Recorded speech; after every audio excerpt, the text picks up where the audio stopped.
ఉమ్మడి నిజామాబాద్ జిల్లాలో double bedroom పథకం పడకేసింది. నిర్మాణాలు పూర్తయినా ఇళ్లు కూడా పంపిణీ కాలేదు. నిర్మాణ దశలో ఉన్నవి ఆగిపోయాయి. సరైన ప్రణాళికలు లేకపోవడం, చాలిచాలని నిధుల కేటాయింపు, అధికారులు పాలకుల నిర్లక్ష్యం వెరసి పేదల సొంతింటి కల నెరవేరటం లేదు. నిజామాబాద్ అర్బన్లో 8 ఏళ్ల క్రితం నిర్మించిన డబుల్ బెడ్రూమ్ ఇళ్లు పంపిణీకి నోచుకోవటం లేదు. అసాంఘిక కార్యకలాపాలకు అడ్డాగా మారిపోయాయి. ఇళ్లలో ఉన్న తలుపులు, కిటికీలను దొంగలు ఎత్తుకెళ్లిపోతున్నారు. మరోవైపు అద్దె ఇళ్లలో ఉంటున్న అర్హులైన నిరుపేదలు డబుల్ బెడ్రూమ్ ఇంటి పత్రాలు ఎప్పుడు అందుకుంటామా అని ఆశగా ఎదురు చూస్తున్నారు. డబుల్ బెడ్రూమ్ ఇళ్ల పరిస్థితిపై మరింత సమాచారం మా ప్రతినిధి రాజేష్ అందిస్తారు.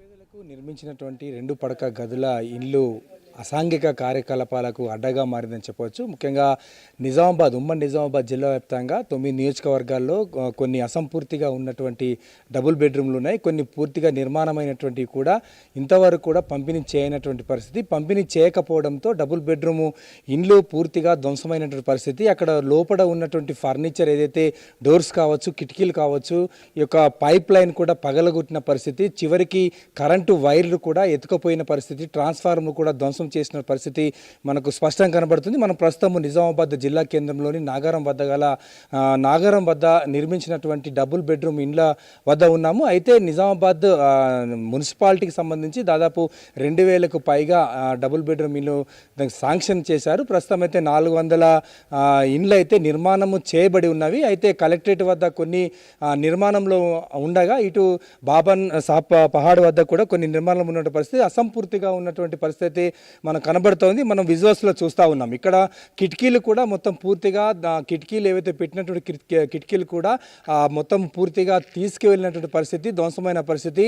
అయితే చుట్టుప్రక్కల ఏదైతే ఇప్పుడు డబుల్ బెడ్రూమ్ నివాస స్థలంగా మారాల్సినటువంటి ఈ యొక్క కాలనీ పూర్తిగా చెట్లు, చేమలు, ముళ్ళ పొదలతో నిండుకొని ఉన్నది. అదేవిధంగా మద్యం ప్రియులకు అడ్డగా మారినటువంటి పరిస్థితి, అదేవిధంగా పేకాట రాయులకు అడ్డగా మారినటువంటి పరిస్థితి మనకు స్పష్టంగా కనబడతా ఉంది. అయితే గత ప్రభుత్వం నిర్మించినటువంటి డబుల్ బెడ్రూమ్ ఇండ్లు ఈ విధంగా నిరుపయోగంగా ఉన్నటువంటి పరిస్థితి అయితే మనకు కనబడతా ఉంది. అయితే కాంగ్రెస్ ప్రభుత్వం వచ్చిన తర్వాత డబుల్ బెడ్రూమ్ ఇండ్లకు సంబంధించి మేము లబ్ధిదారులను గుర్తించి వారికి మేము ఈ యొక్క డబుల్ బెడ్రూమ్ ఇళ్లను కూడా పంపిణీ చేస్తామని చెప్పేసి వారు చెప్పినటువంటి పరిస్థితిలో ఇక్కడ ఈ ఆశతో ఉన్నటువంటి అర్హులైనటువంటి వారు నిరుపేదలు కూడా తమకు డబుల్ బెడ్రూమ్ ఇండ్లు కావాలని చెప్పేసి వాళ్ళు ప్రాధేయపడుతున్న పరిస్థితి. కొంతమంది కాలనీ వాసులు ఇక్కడ ఉన్నారు. మనం ఒకసారి వాళ్ళను మాట్లాడించే ప్రయత్నం చేద్దాం.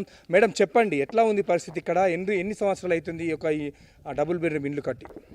ఇక్కడ ఈ డబుల్ బెడ్రూమ్ ఇండ్లు ఏవైతే ఉన్నాయో దాదాపు 8 సంవత్సరాలు కావస్తుంది ఇవి నిర్మించబడి ఉన్నాయి. కానీ ఇక్కడ ఏవైతే డబుల్ బెడ్రూమ్ ఇండ్లను నిర్మించడం జరిగిందో, ఏదైతే నిరుపేదలు ఉన్నారో వాళ్లకు పంపిణీ చేసే విషయంలో మాత్రం టీఆర్ఎస్ ప్రభుత్వం నిర్లక్ష్యం చేసింది. ఎందుకంటే పేదోడి కళ ఏదైతే ఉందో, నీ సొంతింటి కళను, ఆ కళను మేము నెరవేరుస్తాం, మేము కనుక అధికారంలోకి వస్తే అని రెండోసారి అధికారంలోకి రావడం జరిగింది. కానీ ఇళ్ల నిర్మాణం చేపట్టి వాటిని ప్రజాధనం వృధా చేయడం జరిగింది తప్ప ప్రజలకు పంపిణీ ఎక్కడ చెయ్యలేదు. కాబట్టి ఈ విషయాన్ని దృష్టిలో అయితే ఈ ఇళ్ల నిర్మాణం చేయడం వల్ల ప్రజలకు ఉపయోగం కాదు, ఇంకా నష్టం జరుగుతుంది. ఎందుకంటే ఇవి ఆకతాయిలకు అడ్డగా మారింది. ఇక్కడ ఆడపిల్లలు పనులకు వెళ్ళి కానీ, స్కూళ్ళలోకి వెళ్ళి కానీ, ఇంటికి వెళ్తున్న సమయంలో ఆకతాయిలు ఇక్కడ ఉండి ఆ అమ్మాయిలను ఏడిపియడం, వాళ్ళపై దాడులు చేయడం జరుగుతూ ఉంది. అట్లాగే ఇక్కడ గాంజాయి తాగడం కోసం, ప్యాకాట కోసం అనేక అసాంఘిక కార్యకలాపాలకు అడ్డగా మారింది. కాబట్టి ఏవైతే డబుల్ బెడ్రూమ్ ఇండ్లు దర్వాజాలు, కిటికీలను ఎత్తుకపోవడం జరిగిందో వాటిని రిపేర్ చేసి నిజమైన నిరుపేదలు ఎవరైతే ఉన్నారో వారికి ఇప్పుడు వచ్చిన కాంగ్రెస్ ప్రభుత్వం అయినా దృష్టిలో పెట్టుకొని, ఎందుకంటే నిరుపేదలకు పట్టాలు ఇచ్చి ఇండ్ల నిర్మాణం చేపట్టిన చరిత్ర మాకుందని చెప్పుకోవడం జరిగింది కాంగ్రెస్ ప్రభుత్వం అధికారంలోకి రాకన్నా ముందు. కాబట్టి నిజంగా ఆ చరిత్ర ఉంది అని నిరూపించుకోవడం కోసం కనీసం ఇప్పుడు ఉన్న ఇండ్ల నిర్మాణం చేపట్టి నిరుపేదలకు అందియాలని చెప్పేసి మేము కోరుతా ఉన్నాం. ఎందుకంటే చాలామంది నిరుపేదలు ఉండడానికి స్థలం లేక, ఇళ్లలో కిరాయిలు కట్టలేక రోడ్లపైన గుడిసెలు వేసుకొని నివసిస్తూ ఉన్నారు. వారిని అందరినీ దృష్టిలో పెట్టుకొని ఎవరైతే స్థానికంగా గుడిసెలు వేసుకొని ఉన్నారో వాళ్ళకు పట్టాలు ఇచ్చి ఇళ్ల నిర్మాణం కోసం పనులు చేపట్టాలని చెప్పేసి కాంగ్రెస్ ప్రభుత్వాన్ని విజ్ఞప్తి చేస్తూ ఉన్నాం. మీరు చెప్పండి అమ్మా, మీరు అప్లికేషన్ ఇచ్చిర్రా డబుల్ బెడ్రూమ్ ఇండ్ల కోసము? ఏమంటారు అధికారులు? ఎట్లా ఉంది ఇక్కడ పరిస్థితి? ఎట్లా ఉంది? क्या नहीं सर, ये देखो दे हम एप्लीकेशन दिए सब दिए से, लेकिन हमारे को अभी तक डबल बेडरूम नहीं है हमारे को अभी तक।